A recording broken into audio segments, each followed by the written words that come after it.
सिद्धाणं नमो सिद्धाणं नमो आयर्याणं नमो वज्रायाणं नमो लोय सवसाहुणम्।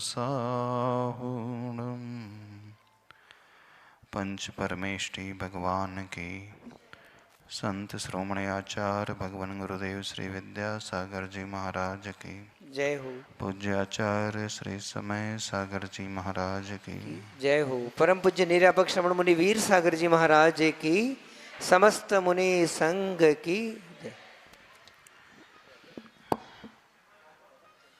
जैन धर्म के अनुसार दिवाली पर्व कैसे मनाया जाना चाहिए। जब भी कोई उत्सव आता है, त्योहार आता है, पर्व आता है, हर व्यक्ति उसकी तैयारी बहुत पहले से करता है। जिसके प्रति उत्साह गहरा होता है, लगन गहरी होती है, उसकी तैयारी भी आप बहुत अच्छे से करते हो। भारतीय संस्कृति में और जैन संस्कृति में सबसे महत्वपूर्ण स्थान भगवान महावीर स्वामी के इस निर्वाण महोत्सव अर्थात दीपावली पर्व को दिया जाता है, क्योंकि हम उन्हीं अंतिम तीर्थंकर भगवान के शासन काल में रह रहे हैं। ये उन्हीं का उपकार हम सब पर है, जिन्होंने दिव्य ध्वनि के माध्यम से प्रत्येक जीव के लिए एक ऐसा उपदेश दिया जिससे हमें जीवन की नई दिशा मिली। यदि वह उपदेश हमें नहीं मिलता तो जैसे इस दुनिया में बहुत सारे लोग मनुष्य भाव पा कर के अपने आप को खो रहे हैं, ऐसे ही आप सब भी उसी नाली के कीड़े बन कर के जीवन व्यतीत कर रहे होते।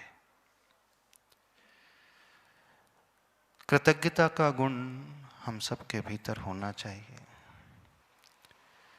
क्योंकि उन्होंने जो हमें सिखाया वो और किसी ने नहीं सिखाया। आज आपके भीतर मानवता है, थोड़ा धर्म कर रहे हो, अपने पूर्वजों को याद कर रहे हो, माता पिता के प्रति आदर सम्मान का भाव है,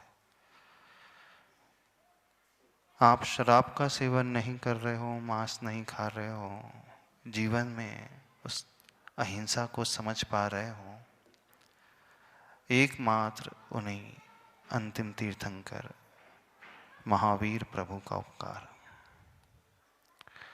जो व्यक्ति अपने उपकारी को भूल जाता है, उससे बड़ा कृतज्ञ कोई नहीं होता।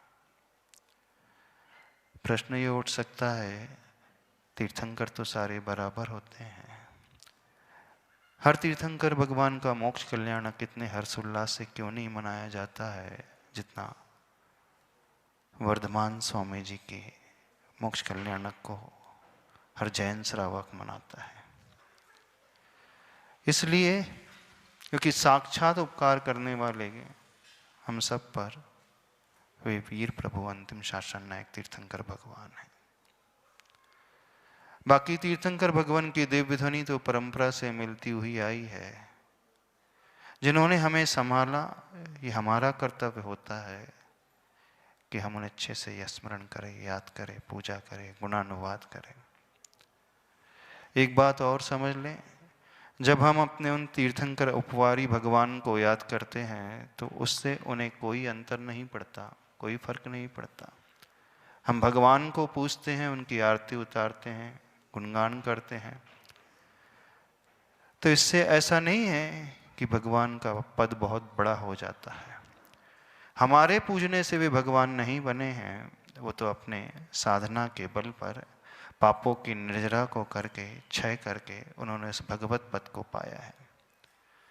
हम उन्हें याद कर रहे हैं तो इसमें सिर्फ हमारा स्वार्थ निहित होता है। उन्हें याद करने से, उनकी पूजा करने से, उनका गुणगान करने से हमारा कल्याण होता है। इस बात को थोड़ा सा अच्छे से समझ लें। वे प्रभु हमारे लिए हैं, हम उनके लिए नहीं हैं। यदि हम उन्हें याद ना भी करें तो उससे उनके सुख में कोई अंतर नहीं आएगा, कोई परिवर्तन नहीं आएगा, उनका ज्ञान कम नहीं हो जाएगा। हाँ, लेकिन हम उन्हें याद नहीं करेंगे, हमारे सुख में, हमारी जीवन की सुविधाओं में अवश्य अंतर आ जाएगा। ये तो फैक्ट है। तो वीतरागी प्रभु का स्मरण प्रभु के लिए कभी नहीं होता है, स्व के कल्याण के लिए, स्व के उत्थान के लिए होता है। हम किसी के आगे झुकते हैं, उन्हें रिस्पेक्ट देने के लिए नहीं, अपने आप को उठाने के लिए झुकते हैं। ये सिद्धांत जिसका क्लियर हो जाएगा, वो हमेशा अहोभाव से भरते हुए अपने पूज्य पुरुषों के प्रति एकदम अंदर से झुकेगा, उनकी पूजा करेगा, उनका गुणानुवाद करेगा। उन महावीर प्रभु ने हमें सब कुछ दिया है, जो सिद्धांत दिया, जीने का तरीका, जीने की कला सिखाई। संसार में रहते हुए कैसे हम विकल्पों से मुक्त होकर के रहें, क्योंकि दुनिया का हर जीव, हर इंसान और क्या चाहता है? आप लोग क्या चाहते हो? सुखी तो चाहते हो, इसके अलावा और कुछ चाहते हो? नहीं, कोई भी कुछ इसके अलावा नहीं चाहता। हर व्यक्ति सुख चाहता है, और जिन्होंने उसे पाया है उनसे जुड़ कर के ही हम उस सुख को प्राप्त कर सकते हैं। उसके अलावा कोई दूसरा रास्ता हमारे जीवन में नहीं है। तो महावीर प्रभु ने अपने आप को मुक्त किया, उन बंधनों से ऊपर उठाया, उस परम सुख को पाया सिर्फ एकमात्र एक साधना के बल पर, और वह साधना अहिंसा की साधना। जब भी दीपावली का पर्व आता है, आप लोग यानी हर श्रावक वर्ग एक कार्य में बड़े अच्छे से लग जाता है। कौन से कार्य में? बाहर के दिखावे में, है ना? घर के श्रृंगार में, स्वयं के संस्कार श्रृंगार में अच्छे अच्छे कपड़े होना चाहिए, घर की साफ सफाई होना चाहिए, घर की गंदगी मत, घर का मैला, घर का कचरा बाहर निकलना चाहिए, होना भी चाहिए। जहाँ उत्साह होता है, उमंग होती है, वहाँ व्यक्ति बहुत अच्छे से दिखना चाहता है, और उद्देश्य प्रदर्शन का नहीं है, एक उत्साह के कारण वो अपने घर की गंदगी को बाहर निकालने की कोशिश करता है। तो जितना उत्सुक आप लोग अपने घर की सफाई में रहते हो, क्या उतने ही उत्सुक अपने आत्मा और मन की सफाई में रहते हो कि नहीं रहते हो? इसका थोड़ा सा चिंतन करना चाहिए। जो व्यक्ति घर की सफाई के साथ मन की सफाई में उत्सुक रहेगा, वही सच्चा उपासक माना जाएगा, पुजारी माना जाएगा, भक्त माना जाएगा। यदि आप अपने मन की सफाई नहीं करोगे तो वैसे ही रह जाओगे। तो मुख्य रूप से दो सिद्धांत है, एक अहिंसा का सिद्धांत और एक अपनी तृष्णा को, लोभ को कम करने का सिद्धांत, यानी अपरिग्रह का सिद्धांत।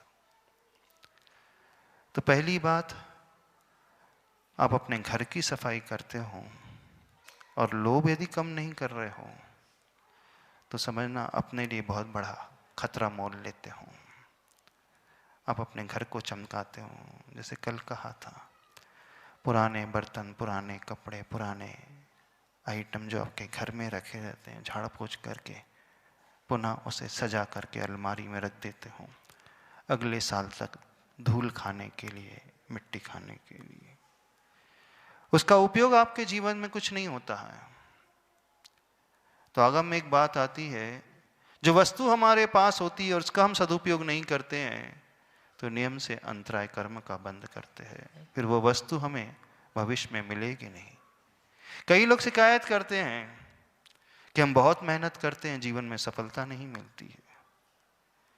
जी जान लगा देते, दिन भर लगा देते, रात भर लगा लेते, इतनी मेहनत, इतना परिश्रम, फिर भी जो सफलता मिलनी चाहिए नहीं मिल पाती है। कभी जानने की कोशिश की इतनी परिश्रम करने के पश्चात भी सफलता क्यों नहीं मिलती?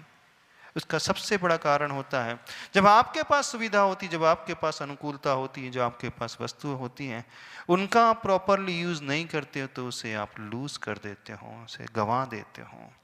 गंवा ही नहीं देते हो, आप अंतराय कर्म का एक बहुत बड़ा बंद कर लेते हो। यानी जब आपको आवश्यकता होगी तो भविष्य में वो वस्तु आपको नहीं मिलेगी। एक सीधा सा प्रिंसिपल है, इकोनॉमिक्स में आता है, ह्रास का सिद्धांत, जिसका हम प्रयोग नहीं करते हैं। If we don't use it we lose it.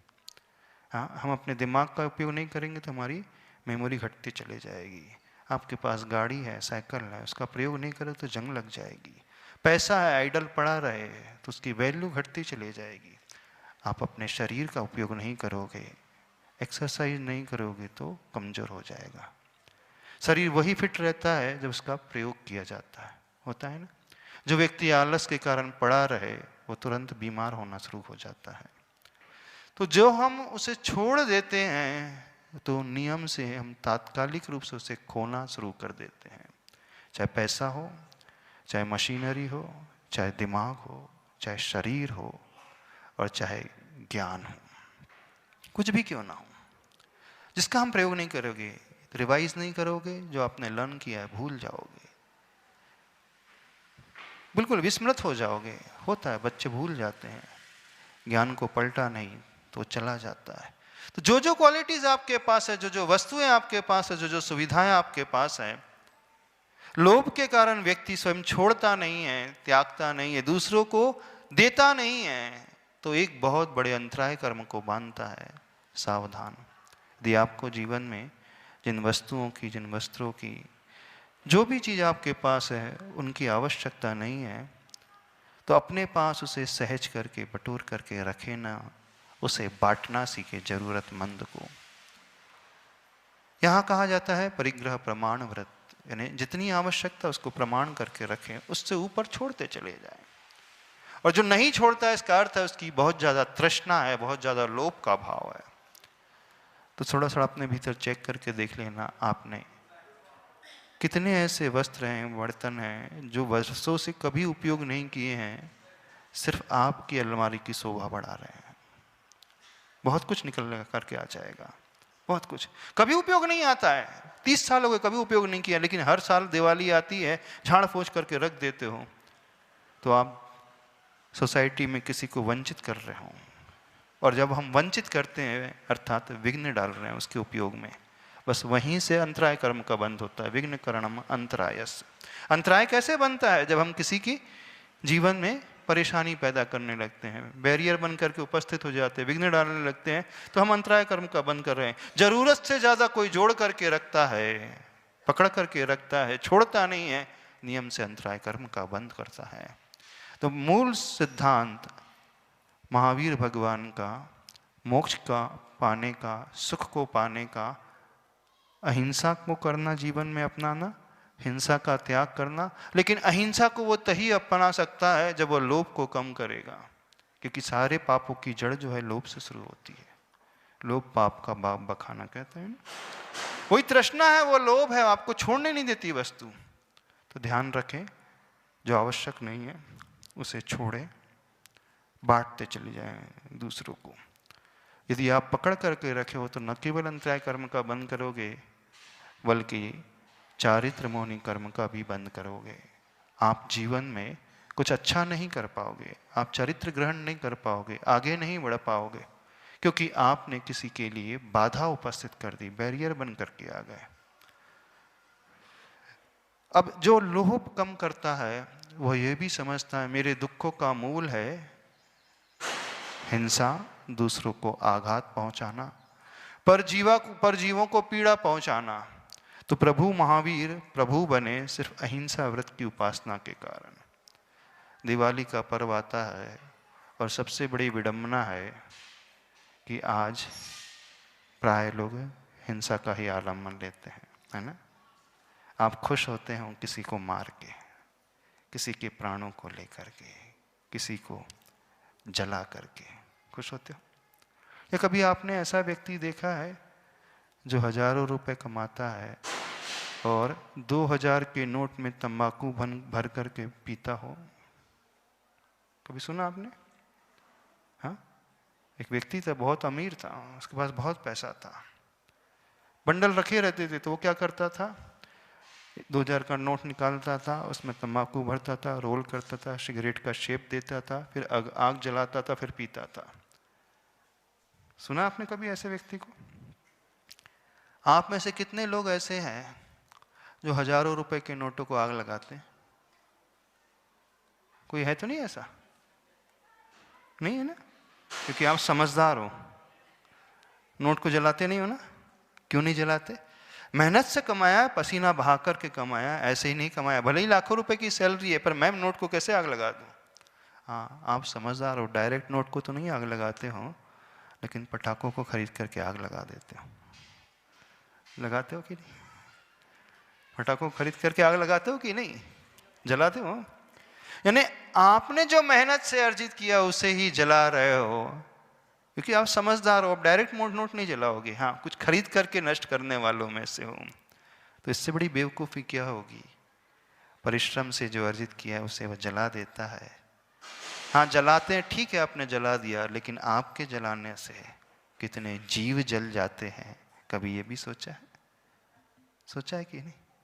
कैसी कैसी हिंसा लोग कर जाते हैं, ऐसे ऐसे पटाखे चलाते हैं, ऐसे ऐसे बम फोड़ते हैं, उसकी आवाज़ को सुन कर के कई पक्षी जो होते हैं मर जाते हैं, उनके गर्भ में रहने वाले अंडे जो हैं गिर जाते हैं, अबॉर्शन हो जाता है, गिर जाते हैं, अपने आप गिर जाते हैं, बर्दाश्त नहीं कर पाते। कई वृद्ध लोग हैं, उनकी हार्ट बीट जो तेजी से बढ़ने लगती है, हियरिंग लॉस कई जीवों को होने लगता है। और जो छोटे छोटे बच्चे हैं, न जाने उनको कितना नुकसान होता है। सिर्फ चंद सेकंड्स के आनंद के लिए क्या मिलता है उसमें? एक फटाका फूटता है, आप सुन लेते हो, अब कोई पड़ोसी भी फूट रहा है तो वही आवाज वही साउंड आएगा, चाहे उसने जलाया चाहे आपने जलाया, उससे क्या फर्क पड़ता है? नहीं, मैं जलाऊंगा तो आनंद आएगा। इसका अर्थ है आनंद जो है उस पटाखे को जलाने से नहीं आ रहा है, किससे आ रहा है? हाँ, मैंने खरीद करके जलाया, अहम का भाव आ गया, मैंने खरीदा। तो उसमें कितनी हिंसा हो रही है, होती है कि नहीं? आप किसी को जिंदगी नहीं दे सकते तो आपको मारने का तो कोई अधिकार नहीं है। और याद रखो, कोई जैन कुल में जन्म लेकर के किसी को मारेगा तो सबसे ज्यादा तीव्र कर्म का बंध होगा। एक मांसाहारी कुल में लेकर के जन्म लेकर के मार रहा है, उससे भी कर्म का बंध होगा, लेकिन बहुत कम होगा, क्योंकि वो अज्ञानी है, उसे पता नहीं, उसको संस्कार ही नहीं मिले अहिंसा का पालन करना चाहिए, उसे संस्कार नहीं मिले जीवों को बचाना चाहिए, उसे तो संस्कार जन्म से मिले पशु को मार करके खा जाना चाहिए अपना सुख के लिए। तो अज्ञान के कारण कर रहा है। लेकिन एक जैन कुल में पैदा हुआ कोई व्यक्ति है, बच्चा है, बच्ची है, और वो कई जीवों की हत्या कर रहा है, तो तीव्रतम निधत्ते निकाचित कर्म का बंध करता है। क्योंकि सीधा सा नियम है, जो जितना बड़ा होता है जब वो गिरता है तो चोट उतनी अधिक लगती है ना? आप एक सीढ़ी से नीचे गिरोगे तो ज़्यादा चोट नहीं लगेगी, एक मंजिल से नीचे गिरोगे हड्डी टूट सकती है, और 10 मंजिल बिल्डिंग से गिर जाओगे तो ऊपर ही चले जाओगे, ऐसे ही है ना? तो जितना ऊपर रहता है, जब उसका पतन होता है तो उतना ही ज़्यादा नुकसान होता है, उतना ही ज़्यादा उसको आघात पहुंचता है। तो जैनी है, अहिंसक कुल में जो पैदा हुए हैं, सात्विक कुल में पैदा हुए हैं, वे छोटी जगह नहीं है, वे बहुत ऊंची जगह पैदा हुए हैं। और वहां रहते हुए कोई पाप करेगा, कोई हिंसा करेगा, जीवों को मारेगा, तो वहां निकाचित कर्म का, घोरतम निकाचित, निरत्ति निकाचित कर्म का बंध होगा। वही हिंसा कोई मांसाहारी कुल में रखे करेगा, कर्म का बंध होगा, लेकिन इतना नहीं होगा, कम होगा, क्योंकि संस्कार उससे वैसे ही मिले, उसमें उसका ज्यादा दोष नहीं है, उसने जन्म से ही, गर्भ से ही वही सीखा है। लेकिन आपने तो कर्म से और जन्म से कुछ और ही सीखा है। अहिंसा के पुजारी जो हैं, उनकी उपासना करने वाले हों, विशिष्टता विचित्र बात देखो, जिन महावीर भगवान की आप पूजा करते हों, जिन्होंने अहिंसा के रास्ते पे चलकर अपनी आत्मा का कल्याण किया, मोक्ष को पाया, उनकी पूजा करके खुशी मनाते हों हिंसा करके, बड़ा आश्चर्य होता है। Totally opposite. विपरीत। प्रभु अहिंसक है और उनका भक्त हिंसक, तो वो भक्त है कहाँ? उसने समझा ही नहीं धर्म को, उसने समझा ही नहीं मोक्ष महल को, उसने समझा ही नहीं मोक्ष कल्याणक क्या होता है, निर्वाण क्या होता है, उसने समझा ही नहीं दीपावली क्या होती है। दिवाली आनंद उत्सव का पर्व नहीं है, दीपावली दुखों से मुक्ति होने का पर्व है, वह शिक्षा लेने का पर्व है। जिस रास्ते पे वे चले उस रास्ते को सीखने और समझने का त्यौहार होता है। और विचित्रता तब लगती, विडंबना तब लगती है, आप में से बहुत सारे लोग कौन से जीवों की हिंसा कर जाते हो? संघी पंचेंद्री मन वाले जीवों की हिंसा कर जाते हो। और एक नहीं दो नहीं, न जाने कितने जीवों को मार देते हो, कितने जीवों को व्यथित कर देता है व्यक्ति, सिर्फ अपने चंद पल के, चंद सेकंड्स के आनंद के लिए। विशेष रूप से जितने बच्चे हैं ना, दिवाली में वो बहुत सारे पटाखे चलाते हैं। पेरेंट्स कहते हैं कि क्या करें, बच्चों की जिद रहती है, यदि हम उन्हें नहीं खरीद करके दें तो बच्चे मचल जाते हैं। उन्हें समझाओ क्या क्या नुकसान होते हैं। यदि वही बम हाथ में फूट जाए तो हाथ जल जाता है, आंख में चले जाते तो आंख जल जाती है। ऐसे कितने सारे केसेस हुए हैं। पर की ही हिंसा नहीं, स्व की भी हिंसा वो कर जाता है। तो जो अपने से प्रेम कर सकता करता है वो किसी स्वयं को तो कभी मारेगा नहीं, और वह किसी अन्य को भी नहीं मारेगा। क्योंकि जो हम अपने लिए चाहते हैं, अपने लिए पसंद करते हैं, दुनिया का हर जीव वही चाहता है, वैसा ही होना चाहता है। आप बिल्कुल पसंद नहीं करते कि कोई आपको कष्ट पहुंचाए, आपको मारे, तो फिर आपको कहां से अधिकार हो गया, कहां से अधिकार मिल गया कि अपनी खुशी के लिए उन जीवों को आप समाप्त कर दो। वो बच्चे कहते हैं, आप लोग कहते हैं क्या है, जीवन में पैसा मिला है तो एंजॉय तो करना चाहिए, हम थोड़ी गरीब हैं, थोड़ी कंजूस हैं। आपके पुण्य योग से आपको मिला है, ठीक है, पर इसका अर्थ ये नहीं है कि आप अपनी खुशी के लिए किसी को समाप्त कर दो। बिल्कुल भी ये अधिकार नहीं। यदि हम किसी को जीवन नहीं दे सकते तो हमें कोई राइट नहीं है हम उस किसी के जीवन को ले लें। और जो व्यक्ति जीवन को लेने वाला हो जाता है उसका परिणाम क्या होता है देख लो, नरक में जाकर के पड़ता है। एक चांडाल कुल में उत्पन्न हुआ जीव, यमपाल चांडाल, हिंसा को त्याग करके जब नियम ले लेता है, देवता लोग आकर के उसकी पूजा करते हैं, है ना। उसने तो सिर्फ एक दिन की हिंसा का त्याग किया था। चतुर्दशी को हिंसा नहीं करूंगा एक पक्ष में, 15 दिन में। आप लोग तो जैनी हो ना, आप तो किसी को मारोगे नहीं, नहीं मारोगे। अब देखना, उस चांडाल की पूजा करने के लिए कई देवता आ गए, आपकी पूजा करने कोई देव आया? उसने से 14 का नियम था लिया था, और नहीं बाकी महीने में अन्य 14 दिन उसका कोई नियम नहीं था। आपका तो जीवन भर हिंसा का त्याग है ना, किसी को नहीं मारोगे। पर आपकी पूजा करने कोई नहीं आता, कोई देवता नहीं आता, सिंहासन की रचना नहीं होती। और एक चांडाल कुल में उत्पन्न हुए जीव के लिए वो सिर्फ एक दिन के नियम के पालन के लिए देवता उसकी आराधना करने आ गए। समझो अहिंसा क्या होती है। अहिंसा अर्थात किसी को कष्ट नहीं पहुंचाना। तो ध्यान रखे, जिन वीर प्रभु की आप आराधना करते हो वो सिर्फ अहिंसा के रास्ते पे चल कर के उन्होंने निर्वाण को पाया था, मोक्ष पाया था। आप सच्चे भक्त हो तो उस रास्ते को विपरीत ना करो, गलत ना करो, सही अपनाना सीखो। यदि आपके पास शक्ति नहीं है कि पूर्ण अहिंसा को अपना सको, ठीक है, तो कम से कम पंचेंद्री जीवों की तो रक्षा कर पाओ, ऐसा तो कुछ करो प्रयास, तब वो जैनी माना जाएगा। अन्यथा वो एक प्रकार से जैन कुल में जन्म लेकर के भी महावीर का उपासक होकर के भी महावीर का विराधक हो जाएगा।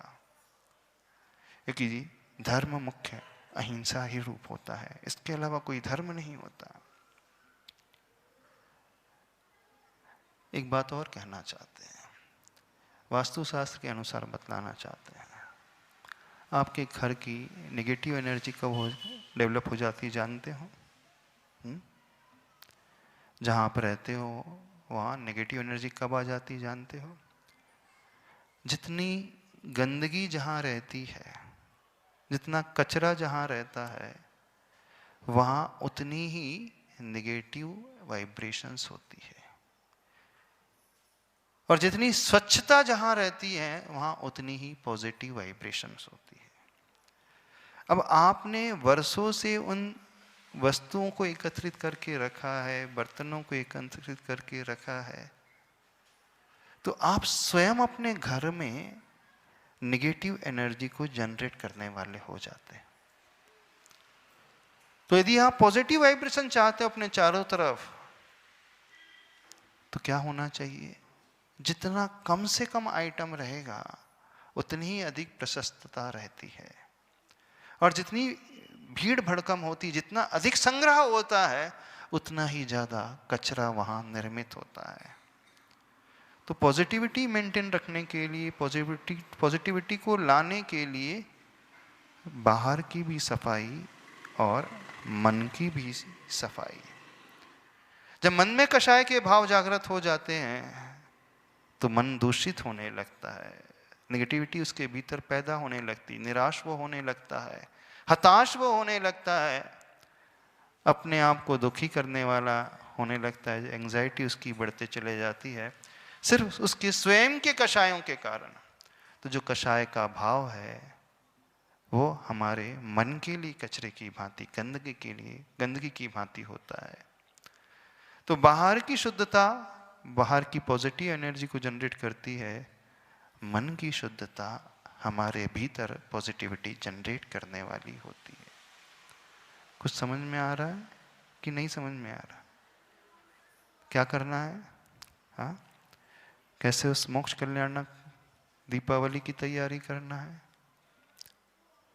जागरूकता को लाते हुए, समझ करके, उत्साह और उमंग से भरते हुए, कृतज्ञता का भाव लाते हुए, अहोभाव से भरते हुए, क्योंकि जो सच्चा उपासक होता है, सच्चा भक्त होता है, वो उनके उपकार को, प्रभु के उपकार को, जो किया हुआ उपकार है, उसे कभी भूलने वाला नहीं होता है। उन्होंने ही हमें ऊपर उठाया, उन्होंने हमें जीवन दिया, उन्होंने एक रास्ता दिया है, जिस रास्ते पे चल करके हम अपने आप को शुद्ध और पवित्र बना पाते हैं। तो इस बात को समझना, वो कृतज्ञता का, वो अहोभाव लाने की विचारधारा अपने भीतर पैदा करना, उत्साह से भर करके। अब देखना, सांसारिक जितने भी पर्व आते हैं, जैसे आपके जीवन में बर्थडे आता है, एनिवर्सरी आती है, तो उस समय आप सिर्फ पाप की क्रियाएं करते हो, खाते पीते घूमते, ये करते हो कि इसके अलावा कुछ नहीं करते। लेकिन भगवान का निर्माण कल्याणकार है, तो उस समय कौन सी क्रिया करना चाहिए? पाप की क्रिया कि पुण्य की क्रिया करना चाहिए? बताइए क्या करना चाहिए? आप अपने जीवन में अपने फैमिली मेंबर के जो भी फेस्टिवल मनाते हो, बर्थडे शादी बनाते हो, उन्हें सेलिब्रेट करके आप नीचे के रास्ते का चुनाव ज्यादा करते हो। लेकिन प्रभु के निमित्त से कोई दिन विशेष मना रहे हो, और जैनियों के लिए दिवाली इसलिए सबसे ज़्यादा महत्वपूर्ण हो जाती है, जितने भी कैलेंडर्स हम उठा करके देखते हैं वर्तमान में, सबसे पुराना कैलेंडर यदि इतिहास के हिसाब से है तो वीर निर्वाण संवत है। क्रिश्चियन कैलेंडर 2025 का है ना। विक्रम संवत 57 ईयर्स और घटा लो। वीर निर्वाण संवत 2551, यानी आज से 2500 वर्ष पूर्व महावीर हुए। इतिहास के द्वारा प्रूव है, सिद्ध है। जीसस जो हुए 2025 साल पहले हुए। राजा विक्रमादित्य वो भी उनसे लगभग अभी 2000 के आसपास के हैं। मुस्लिमों का जो कैलेंडर पैगंबर वो 1400-1500 पुराना है, वर्ष पुराना है। शक संवत वो भी 2000 के आसपास है। एकमात्र जो कैलेंडर होता है वो महावीर भगवान को ऐतिहासिक पुरुष सिद्ध करता है। तो हमें गर्व होना चाहिए, स्वाभिमान होना चाहिए कि उस कुल में हम सब पैदा हुए हैं, तो उनके उस कल्याणक को अपने जीवन के कल्याण के लिए हम कैसे मनाना सीखें। तो हिंसा का त्याग करके और वह आसक्ति और मूर्छा के भावों को छोड़ करके मनाना है। समझ में आ रहा है, नहीं समझ में आ रहा? अच्छा, कितने लोग पटाखे फोड़ते हैं? हाथ खड़े करें इसमें से। पटाखों को जलाते हैं? अच्छा, बड़े हो गए हैं। अच्छा, बच्चों के लिए तो हाँ, आप लोग वो नहीं खेलते फोड़ते हो, पर इलेक्ट्रॉनिक्स पटाखे दृश्य देख करके खुश हो रहे हो, तो भावों से तो अनुमोदना हो ही जाएगी। ये क्यों नहीं देख रहे कि उस लाइट से कितने जीवों की हिंसा हो रही है? वो करुणा का भाव भीतर जागृत होना चाहिए। किसी को मरते हुए देख करके कोई खुश हो रहा है, आनंद से भर रहा है, तो एक प्रकार से रौद्र ध्यान। तो रौद्र ध्यान नहीं करना, धर्म ध्यान करना है। दकियानुसूई जो विचारधारा है उसे छोड़ते हुए करना है। पुरानी परंपरा जो देखा सीखी पैदा हो गई, उसका अनुसरण नहीं करना है। बहुत सारी गतानुगतिकता की परंपरा को फॉलो करते हैं, देखा देखी करते हैं, न जाने क्या क्या करते, उठपटांगे हरकतें करते रहते हैं, न जाने किसकी पूजा करते रहते हैं, धन की लक्ष्मी की पूजा करते रहते हो। पूजा उसकी की जाती है जिसके भीतर कुछ क्वालिटीज होती हैं, गुण होते हैं। बहुत सारा मिथ्यात्व का बोलबाला दीपावली में होता है ना? होता है कि नहीं? तो मिथ्यात्व का आलम्बन नहीं लेना है, सम्यक का आलम्बन लेना है। आचरण में भी सम्यक का आलम्बन लेना है और श्रद्धा में भी सम्यक का ही आलम्बन लेना है। इस बात का विशेष ध्यान रखना है। जैनों के लिए नववर्ष की शुरुआत है और नववर्ष मांगलिक होना चाहिए। तो मांगलिक तब होगा जब हम बाहर से भी मंगल की क्रिया को करेंगे और भीतर से भी मंगल के भाव को लेकर के आएंगे। उस समय कोई जुआ आदि का जो खेल होता है वो नहीं होना चाहिए। कई जगह होता है, हमने देखा है, रात के 12 बजे के बाद टाइम बहुत रहता है, इधर उधर खेलने लगते हैं। बिल्कुल नहीं होना चाहिए। होता है यहाँ पर? और क्या होता है बता दो। तो भीतर का कौन सा गुण, किसकी पूजा की जाती है? वीतरागी प्रभु को मनाने वाली पूजा, केवल ज्ञान ज्योति रूपी पूजा।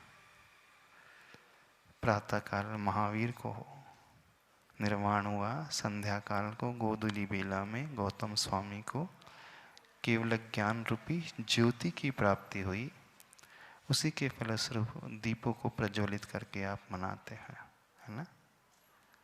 ऐसी मनाते हो कि नहीं? वो प्रतीक है, भीतर वो ज्ञान का प्रकाश जागृत हो जाए, मिथ्यात्व का अंधकार जो है नष्ट हो जाए। मान्यता में भी मिथ्यात्व का भाव नहीं और आचरण में भी मिथ्यात्व का भाव नहीं होना चाहिए। तो जैनों के अनुसार किसी देवी की पूजा नहीं होती है, किसी अन्य ऐसे व्यक्ति की पूजा नहीं होती है। जो आप फोटो खरीद लेते हो, एक तरफ लक्ष्मी जी है, एक तरफ कौन है? गणेश जी है। हिंदू दर्शन के अनुसार वो मानते हैं, जैन दर्शन के अनुसार गणधर परमेष्टि की पूजा होती है। इस बात को ध्यान रखना। और वो वीतरागी होते हैं, केवल ज्ञान रूपी ज्योति की पूजा होती है। 64 रिद्धियां जहाँ प्रकट हो जाती हैं, 64 रिद्धि के प्रतीक स्वरूप 64 बातियों का प्रज्वलन होता है। जिन 16 कारण भावना को भाकर के जिन्होंने तीर्थंकर प्रकृति बांधी थी, 16 दीपों का वो प्रयोग होता है। एक एक दीपक में 4-4 बाती, ऐसे 64 बाती हो जाती हैं। शुद्ध घी का वो दीपक होता है। इस तरीके से होता है। स्वच्छता इसलिए की जाती है घर में क्योंकि आप उन स्वच्छ सुंदर महापुरुष की पूजा अपने घर में कर रहे हो। उनकी पूजा आप कर रहे हैं तो घर में यदि गंदगी रहेगी तो महापुरुष उस गंदे स्थान में नहीं आ सकते, इसलिए घर की सफाई की जाती है। उद्देश्य समझ ना, घर की सफाई का दिवाली में क्या होता है, क्योंकि उस केवल ज्ञान रूपी ज्योति की पूजा कर रहे हो, प्रभु की पूजा कर रहे हो, प्रभु की भक्ति को कर रहे हो, तो वो गंदे क्षेत्र में नहीं होती है, स्वच्छ निर्मल क्षेत्र में होना चाहिए। तो अन्य मिथ्या मत का आलम्बन न लेते हुए घर के उस पवित्र स्थान में उपस्थित रहते हुए वहां पूजा की जाती है। और दुकान में पूजा करते क्या लिखते हो, लक्ष्मी जी सदा प्रसन्न रहे, अरे ये सब लिखते हो। महावीर भगवान का नाम लिखना है, श्री महावीराय नमः, गौतम गणधराय नमः, आचार्य गुरुवर श्री विद्यासागराय नमः, गुरु का नाम लिखना है। हाँ, घर में पवित्रता लाना चाहते तो शुद्ध घी के दीपों को प्रज्वलित करके रखना है। शुद्ध कलश में अष्टद्रव्य की सामग्री का प्रयोग करते हुए कलश में जो पंच मेवा को प्रयोग करते हुए रखना है। स्वच्छ वस्त्र होना चाहिए, अहिंसक वस्त्र होना चाहिए। सामूहिक रूप से पूरा परिवार बैठ करके पूजन करे और पूजन करने के पश्चात उन दीपकों को घर के भिन्न भिन्न क्षेत्र में अपने रिश्तेदारों के यहाँ रखना चाहिए ताकि एक सौहार्द और आत्मीयता का भाव हो। पूजा पद्धति आप लोगों को मिल जाएगी पुस्तक में, वैसे हर वर्ष बताई जाती है। जिनवाणी में भी आजकल दी जाने लगी कैसे पूजा की जाती है। तो पूजा 64 रिद्धिधारी उन प्रभु की, गौतम स्वामी की, जिन्होंने संध्या काल में केवल ज्ञान को पाया। तो 64 रिद्धियों के प्रति स्वरूप 64 बाती वाले वह दीपकों का प्रयोग, शुद्ध घी का प्रयोग होना चाहिए।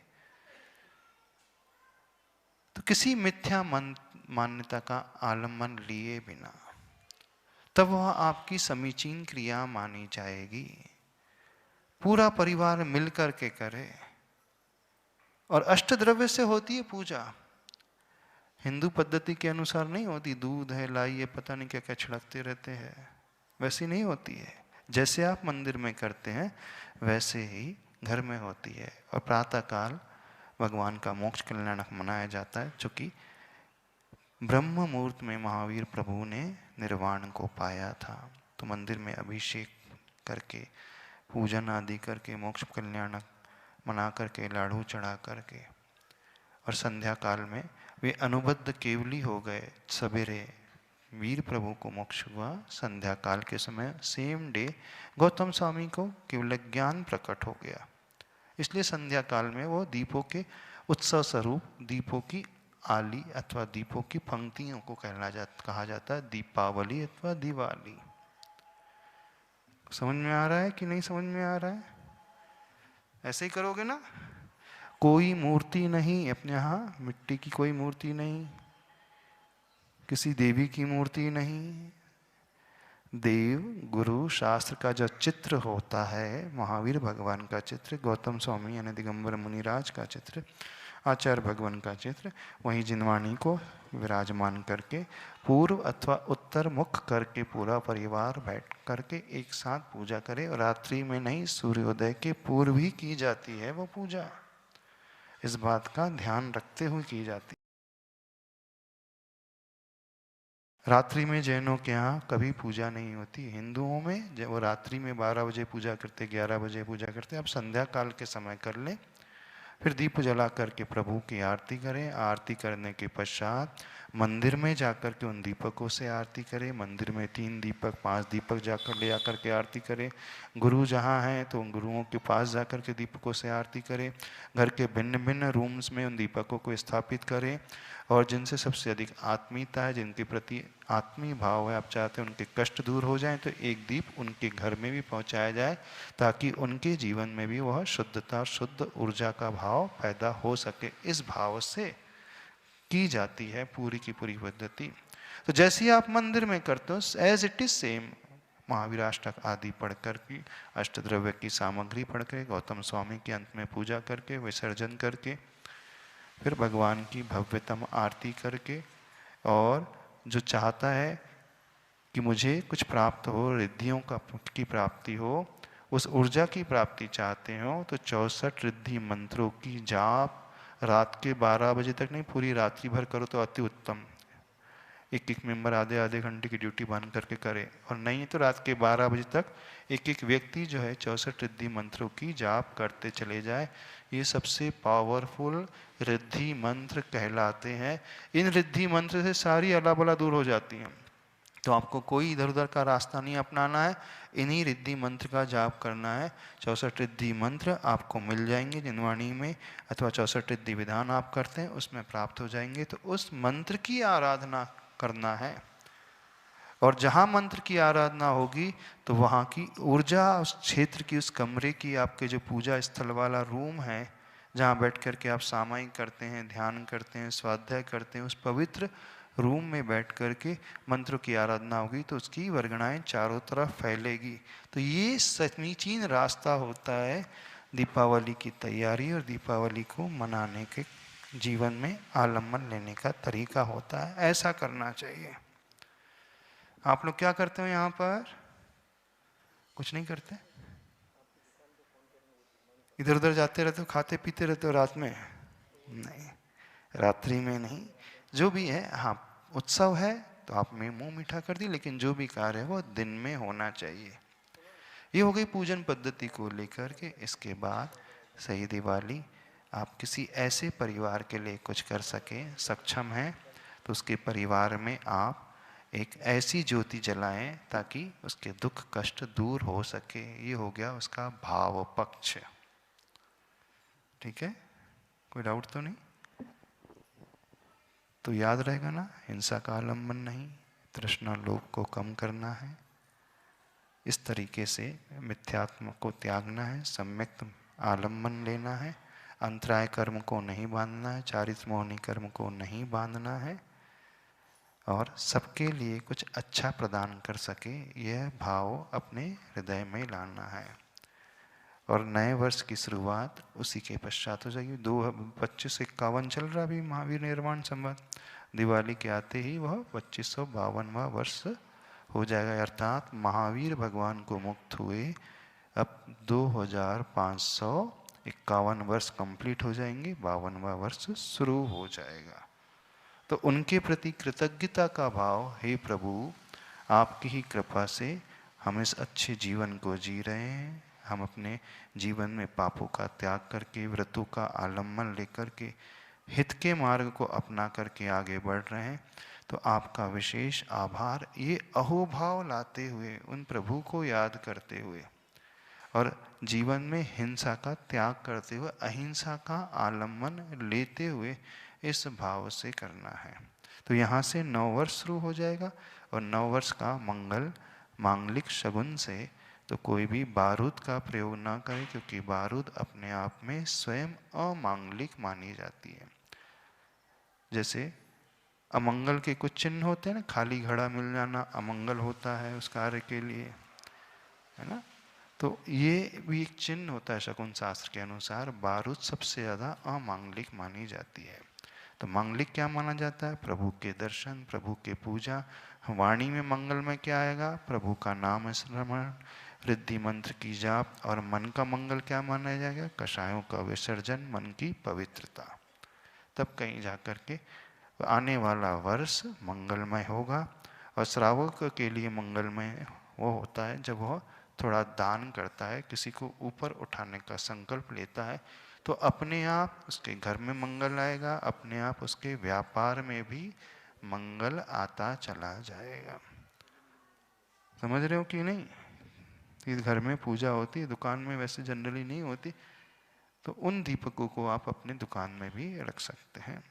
जहाँ की ऊर्जा आप बढ़ाना चाहते हैं, जिस क्षेत्र की, आपके स्टडी रूम की ऊर्जा बढ़ाना चाहते हैं, आपको लगता है जहाँ मन में प्रशस्तता नहीं रहती, नेगेटिविटी जाने लगती है उस रूम में बैठ कर के, तो वहाँ उन प्रज्वलित दीपकों को रखें, तो वहाँ की वाइब्रेशन जो है बहुत अच्छे से बदलेगी। अभी इतना ही कहना पर्याप्त समझते हैं। बोलिए महावीर भगवान की जय।